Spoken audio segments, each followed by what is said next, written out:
Inkuru nziza kuri bose. Inkuru nziza kuri bose ni ikiganiro utegurirwa kongera ugashikirizwa n'ishirahamwe Trans World Radio y'u Burundi. Wumva uremerewe ku mutima? Woba uruhijwe n'ivyaha? Akira umwami Yesu aguha amahoro.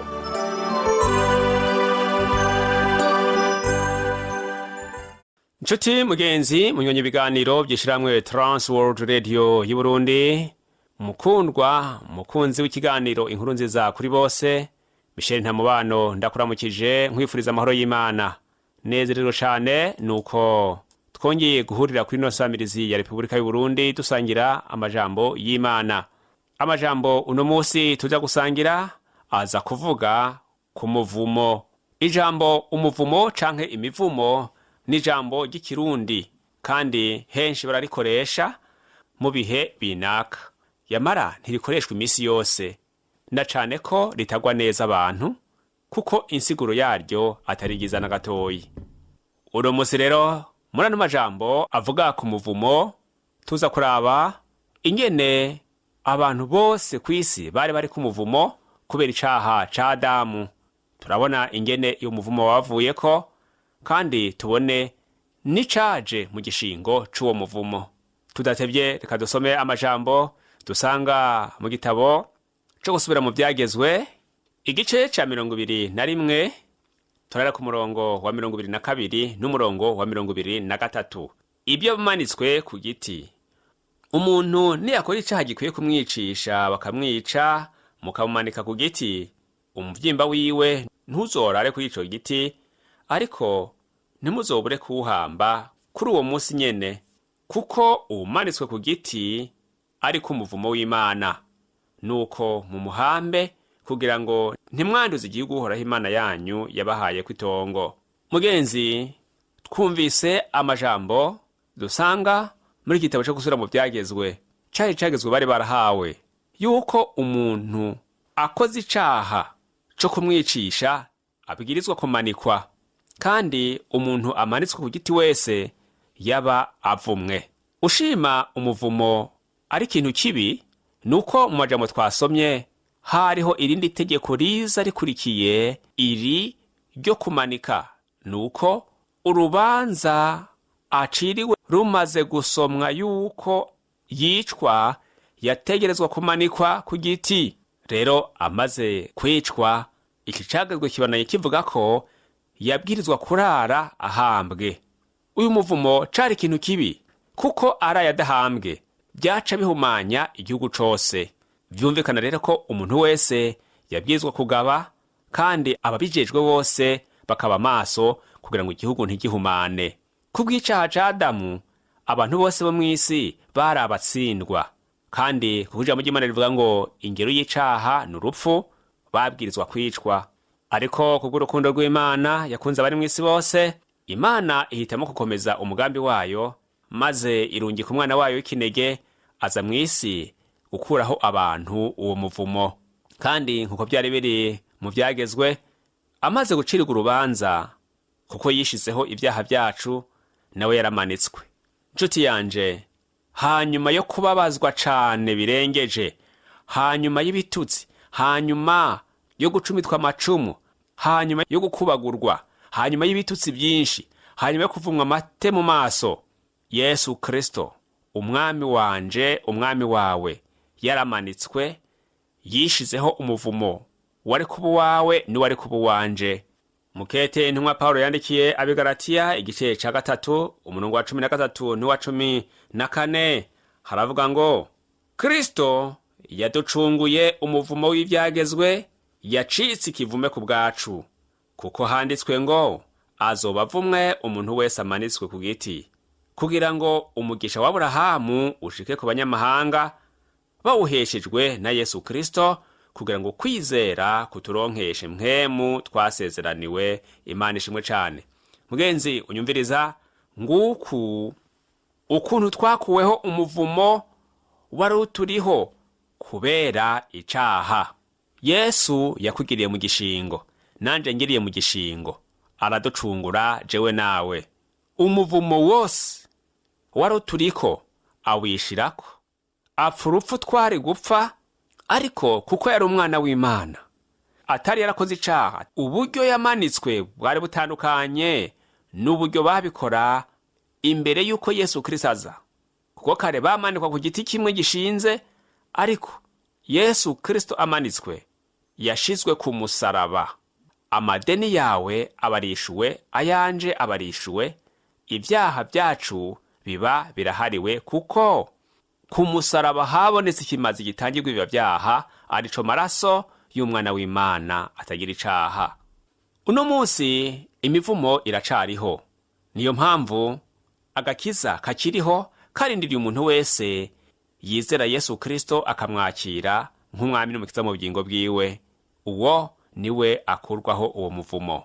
Hari byinshi tubona nk'ibimenyetso ushobora kubonera ko umuntu ko afise umuvumo.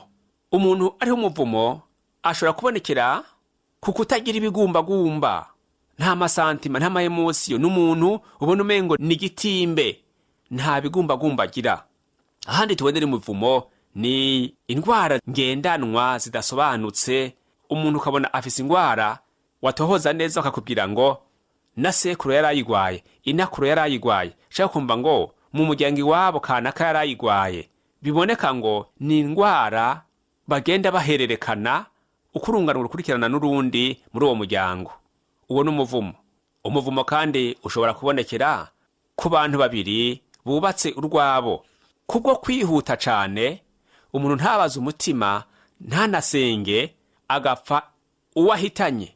Umuhungu agapfa umukobwa ahitanye, cyangwa umukobwa agapfa umuhungu agiyeko, ugazosanga urugo rwabo rugiye rugira ingorane kuva rugitangura kubakwa gushika bazorinde bafata ingingo zo kuvana, kubera ko hari aho umwe muri abo bubakanye aba yarasanzwe ari kuwo muvumo, waba uwakarunda k'umuryango canke yakiriye mu bundi buryo. Hari uwundi muvumo abantu bita inyatsi. Umuntu agakora ku kintu kikanga, akadandaza agahomba, mu gihe abandi bunguka, akarima akarimarima mu gihe abandi bimbuye. Abarimye dukeyi bakimbura byinshi, ariko we yarimye hanini akabura na dukeyi, akishwa na kigoyi, kandi nawe yararimye nk'abandi.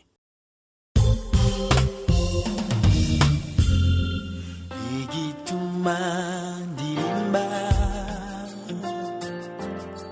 ikinera gutwenga, nuko mfisa mahoro adatangwa n'isi. Iyo hari bingoye hirya hino ntanzira, numva ijwi ry'umukunzi ambwira ngo sintinye. Nduwiwe nawe nduwanje, aranzi nanjye ndamuzi. Kubimenya nibwo buzima, fisama kora gashira. Nduwiwe nawe nduwanje, aranzi nanjye ndamuzi. Kubimenya nibwo buzima, fisama kora gashira. Umuvumo kandi ushobora kubonekera ku rupfu ruje mu buryo budasobanutse, urupfu ruje giturumbuka. Ariko kandi ushobora kubonekera no ku rupfu umuntu wenyene akiyica, ni ukuvuga bimwe byo kwiyahura, ugahiga impamvu yatumye yiyahura, hamwe hamwe ukayibura. Ariko n'uwo afise ingorane runaka z'ubuzima, kwiyahura, abarundi bavuze ngo kwiyahura biraguma. Iyo umuntu ariza afata ingingo yo kwiyahura, hari igihe unatohoza ugasanga mu muryango iwabo hariho undi muntu yigeze kwiyahura, ugasanga rero ni uruherekerane, ni umuvumo, kuko kwiyahura biraguma. Ahandi umuvumo ubonekera ni ku munoho.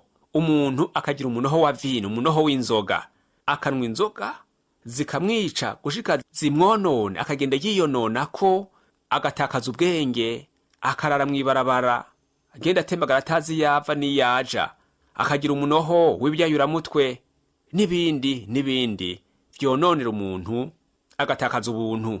Umuvumo kandi ubonekera ku bugaba burenze urugero. Umuntu akama ariko araharira gusa, bamuha amategeko akayanka, akama ari ikigaba, hose yarananiranye, mu muryango akananirana, abajejwe intwaro akabananira, mpaka bakarinda bafata ingingo nk'umuryango bakamujana mu mpimba kugira ngo barabe ko umuryango ushobora kuronka agahengwe. Bene uwo muvumo urabaho, aho umuntu yamagumuka ntashobore kumvira umuntu n'umwe. Hari umuvumo kandi ushobora kubonekera ku buryo umuntu asanzwe aremwe, akabaho hari ingingo zimwe zimwe z'umubiri zidakora neza. Ariho usanga nk'ingo zimwe zishobora gusambuka kubera ko bataronse uruvyaro, kandi uruvyaro bakarubura kubera ko hariho ingingo zimwe zimwe zidakora neza ibyo zagenewe. Bagahiga umuti hariya na hariya, bagata imitwe barondera aho bokura inyishu. Mugenzi unyumviriza, iyo mivumo hamwe n'iyindi ntadondaguye niyo Yesu Kristo yaje kudukurako, kuko yahindutse ikivume ku bwawe we nanje, kugira ngo turonke imihezagiro y'Aburahamu. Kuko Kristo yamanitswe ku musaraba, inkuru nziza no kubwira uno munsi nuko ubushobozi bw'umusaraba uwo Yesu Kristo yamanitswe ko bubohora. Ubwo bushobozi burabohora. Mugenzi wanje unyumviriza, nta handi hantu woronkera inkomezi zibohora, nta handi hantu woronkera urukiza, nta handi hantu woronkera umuti w'ingorane zawe, nta handi hantu umuvumo ukuriko wogukurwako atari ubushobozi bw'umusaraba wa Yesu Kristo. Yesu Kristo yihanganiye ubworo kugira ngo aduhe umusesekara. Uriko uraraba ukuntu yabayeho, Bibiliya itwereka ko yavutse ari umworo, akurira mu bukene budasanzwe, mbere arinda apfira mu bukene. Nta butunzi Yesu Kristo yari afise. Ikanzu imwe n'isandari nibyo yamara igihe cose, ariko ntibyigera bicuya canke ngo bisaze. Yesu Kristo ubwiwe yaravyivugiye ko adafise harambi ku musaya, kandi nkako nta nzu yari afise, nta ni hoteli yajamwo, ariko yaragenda akasaba indaro. Ivyo aravyihanganira kugira ngo kumbure ube mu buzima uriho uno munsi. Benshi bafise amazu ajererenze, yubatse neza, amagorofa, kuko Imana byayihimbaye irabareka barabibamwo, irabibahezagiza. Ariko niwaba atakibanza wahaye Yesu Kristo, niwaba atandaro wamuhaye, ibyo ufise byose nubusa, sivyi wawe, ntuzi ubuzobirya uwariwe, utwawe n'utkurariye, ariko ibisigaye kazoza kawe ntakuzi. Niyaba Yesu Kristo adafise ikibanza muri wewe, yihanganiye ubworo, ubukene burenze urugero, kugira ngo turonke umusesekara. Yesu Kristo kandi yarashonje, aranyotegwa, yambitswe ubusa, kugira ngo wewe nanje duhazwe, wewe nanje dushira inyota, wewe nanje twambare. Ariko mugenzi, ndakubwira ngo uguhazwa tuvuga uno munsi ni guhazwa umutsima w'ubugingo, ni guhazwa ijambo ry'Imana. Ico tumara inyota uno munsi si amazi, si ibinyobwa bizimbye canke biryoshe wowe uzi ukubizi kose, ariko ico tumara inyota uno munsi ni isoko yoza itukuramwo inyota y'ibyisi, kuko ibyisi bitubuza agakiza bikatujana mu muriro. Iyo nyota y'ibyisi mu buryo bw'umurengera canke bw'indenzarugero imarwa n'inyota y'ijambo ry'Imana no kugororoka. Uwakijijwe ahabwa amazi y'ubugingo, ayo mpwemu yera igerera mu mutima w'umuntu yakiriye umwami Yesu. Umwambaro dufise uno munsi wotubera n'amaraso ya Yesu Kristo gusa, ariyo yatumye twitwa abana b'Imana tumaze kwizera uwo mwami w'abami yabambwe ku musaraba. Nguko ukuntu inzara ya Yesu Kristo, inyota ya Yesu Kristo, ukwambara ubusa kwiwe vyatumye natwe tuba mu gahimbo uno musi abamaze kumwakira. Yesu Kristo kandi yihanganiye isoni, yambitswe isoni kugira ngo duhabwe ubwiza bukomoka kuri se ari we data wa twese. Yesu Kristo kandi yihanganiye gutabwa, yaratawe, yarahebwe, kandi muri uku guhebwa ntibyari bisanzwe. Ntiyahebwe n'umubyeyi asanzwe, ariko yahebwe n'Imana. Mbega urumva uburemere bw'iki cabaye kuri we? Imana ikamukura kw'amaboko, ikaraba hirya ikamwibagira. Mbega wewe Imana yokwibagira uno munsi, Imana igukura kw'amaboko, wosigara urwande, wobaho gute? Ariko Imana se yamukuye kw'amaboko, yirabira hirya muri ibyo bihe by'imibabaro idasanzwe, iramuheba, kuko yavuze ngo ni iki kikumpebesheje? Eli Eli lama sabakatani, Mana yanje ni iki kikumpebesheje? Njuti yanje unyumviriza, duhora twumva hirya no hino abana batowe mu binogo, abandi batowe ibiziga muri toilette, aho abavyeyi babataye, abandi bakabibagiriraho mu bitaro bakagenda. Yamara hariho n'abandi bana b'intabwa mu mashengero ya kino gihe, aho umwana abaho ari imfuvyi atagira cepfo ca ruguru, ariko ishengero ntirimurabe ryiza ngo rimumenye mu ngorane ashobora kuba afise, rimwiteho. Yamara ico twomenya nuko mw'ishengero niho hari ikibanza aho umuntu yo kwiyumvamwo ko ari umwana ari mu muryango, kandi umuryango udasanzwe, aho umwana ashobora kuronka ibyo byose akeneye ku muvyeyi. Mw'ishengero nico kibanza cyari gikwiye kuba aho kwemererwa na data wa twese. Yamara usanga benshi bahari barononekaye, abandi bakahononekarira canke imitima yabo ikahakomerekera bivanye kumbure n'ivyizerwa vyaha canke n'uburongozi bwaha, abungeri babi batababaye intama ku rugero ruhagije. Yesu Kristo yarajanjaguriwe ibyaha vyacu kugira ngo Imana data wa twese itwemere, kandi n'ubu Imana iguma itwemera naho twisanga tukiri muri ka kameremere k'icaha. Tugwa tuvyuka, ariko tukagira uwo mwete wo kumurondera no kumukorera, naho kandi twisanga turi mu mageragezwa adutera gukora ibyaha. Ico Imana igomba nuko umuntu wese atahura ko ataciwe kwishoboza wenyene, kandi ko kubwiwe wenyene atoshobora kugororoka, maze bikamutera guhindukira igihe cose abonye ko ari cahajije kugira ngo yuzuze n'Imana.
Mukete intumwa Paulo yandikiye Abanyefeso igice ca mbere ku murongo wa 3 kugira ku wa 6 haravuga ngo Imana y'umwami wacu Yesu Kristo ari yose iragahezagirwa, yaduhezagiriye imihezagiro yose y'impwemu ahantu ho mwijuru muri Kristo, nkuko yadutoranirije muri we intango y'isi itarashirwaho, kugira ngo tube abera tutagira agasembwa imbere yayo, turi mu rukundo, kuko yagize imigambi kera ko duheshwa na Yesu Kristo gucika abana bayo kubwayo, nkuko yabigombye bikayihimbara, kugira ngo ubwiza bw'ubuntu bwayo yatugabiriye muwo ikunda bushimwe. Imana ishimwe cyane. Nshuti yanje, muri Yesu Kristo duhinduka abana bafise umuvyeyi, bafise se, ise abakunda kandi abitwararika. Ni data wa twese, ni Imana umuremyi wacu. Mu gitabo covugishwa n'Imana Yeremiya igice ca 30 ku murongo wa 17 haravuga ngo, ariko nzosubira kugukomeza, nzogukiza ibikomere vyawe, ni jewe Uhoraho ndabivuze. Kuko bakwise ngo uwirukanywe, Siyoni hatagifise ukihababara. Nguku uko Imana data wa twese asubira kuzana isezerano ku bantu bamurondera. Kandi nkuko yarabivuze na mbere, abwira Abisirayeli ngo, nimwemera mukambera abana, nanje nzobabera so. Ngo ariko nimwanta, nanje nzobata. Uno munsi haracariho ubuntu bw'uko twemerwa nk'abana imbere y'Imana. Ariko ku muntu ataye Imana, nayo yirabira hirya, ico tuzi nuko bitebe bitebuke Imana uzoyikenera. Uno munsi urabona kumengo ubuzima bwawe uguwe neza, ariko ejo bizohinduka, Imana uzoyikenera. Nawe uno munsi irakurondera, ukanka kwitaba, ukayitera ibitugu, ijambo ry'Imana ryavuga ukarihinyura, ariko hazogira igihe urikenera, hazogira igihe urondera iyo Mana, kandi bikugore kuyironka, na cyane cyane kuyironka kw'ivyo uyigombako. Akanya kawe karaka kugira ngo uyirondere bigishoboka kwibonwa. Ijambo ry'Imana rivuga ngo mumurondere akibonwa, ejo haraho byohinduka. Inshuti yanje unyumviriza, niki gituma guma mu mivumo kandi Kristo arayigukuyeko? Wisuzumye muri ibi twavuze, mbega wewe ubona atamuvumo wowe ukuriko? None Kristo ko yaje kugira ngo uronke umuhezagiro mu gishingo c'umuvumo, urindiriye iki? Aracateza ibiganza kandi aracahamagara. Naho urabona kurushe? Kumbure ubuzima bwagucanze, ariko ntutahura impamvu ubuzima bwagucanze. Wahora ubona byose vyanka, ariko utazi impamvu vyanka. Ariko inkuru nziza twumvise nuko Yesu Kristo ari nyishu y'ibibazo byose. Niwe biciye ku musaraba yamanitsweko yatukuyeko imivumo yose. Kandi mu gishingo c'imivumo hariho umugisha wa Aburahamu. Ngo bakubwira ngo ni imigisha myinshi ukeneye. Ukeneye ubuzima bwiza, ukeneye itunga, ukeneye amapromosiyo, ukeneye guheza amashuri, ukeneye ibinabiri, ukeneye urugo. Ariko menye ko hari n'abandi bubatse urugo mugabo akaba atamahoro bafise. Hamwe no kubaka no kugira mariage, ubu bisanga bakeneye umwana, bakeneye uruvyaro, kandi ubwabo bakoze ibishoboka ntago bararonka. Hamwe no kuronka uruvyaro, abandi bakoze ibyo bashoboye byose kugira ngo baronke igitungo ku ruvyaro, ariko no munsi bafungura bigoranye, bakaryama bigoranye, kuko haraho babura nayo kuriha inzu. Munsi y'izuba ingorane zamaho kandi ni nyinshi, ibigeragezo ntibyigera bihera. Kimwe gusa, uhimbaye Imana yoguha ico umutima ugomba, kigitebaganye ikaguha amahoro mu mutima. Yesu niwe wenyine yokubumba, kuko niwe wenyine yokwishura ku ngorane zawe zose. Nagomba ngo utahure ko mu migisha yose wowe ukeneye hari umugisha Imana yifuza kuronka kusumbya iyindi. Ni wa mugisha wa Aburahamu. Kandi Bibiliya yatubwiye ngo ni kuronka mpwemu yera twasezeraniwe. Mbega mpwemu yera waramwakiriye, uramufise? Niba umufise ni iki gikuteye ubwoba? Niba umufise ni iki gituma uhangayika mu buzima? Ubwo bwoba buva he? Niba wuzuye n'Uhoraho, nta bwoba wotegereje kugira. Tugiye gusenga. Wabonye ico uhajije, wabonye icyo ukeneye, nubwire Imana yawe, niyo yoguhaza kandi irabigukorera niwizera. Mana data wa twese uri mu ijuru, turagukengurukiye ku majambo dushize ku mutima, ayo dusangiye n'uyu mwene data. Tubonye ku isi yose yari iri ku muvumo, ariko kandi tubonye ko urukundo rwawe rwinshi rwatumye unugika umwana wawe w'ikinege adukura kw'iyo mivumo yose. Iyo uravye ubona hakiriho bamwe bakiri mu mivumo, kandi irabaruhije, kuko birengagije inyishu aho ituruka ku mwana wawe w'ikinege, ari we yaje atuzaniye inyishu y'ingorane zose, akadukura kw'iyo mivumo. Uyu yitahuye nifatanije nawe, tuje dusenga kugira ngo umuhindurire ubuzima, umuharire ibyaha ariko arakwaturira, kandi amaraso wavuye ku musaraba Yesu amuboneke ko amweze rwose amutyorore.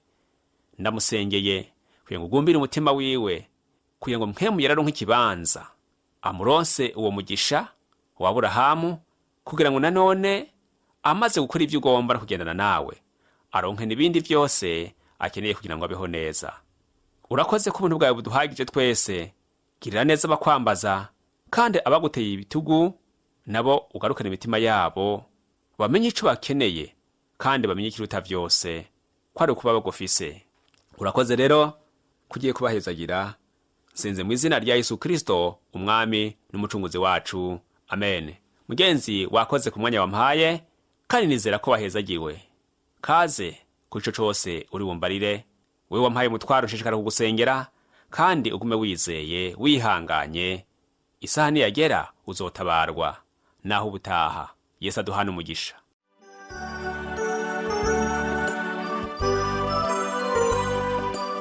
Ico cari ikiganiro inkuru nziza kuri bose.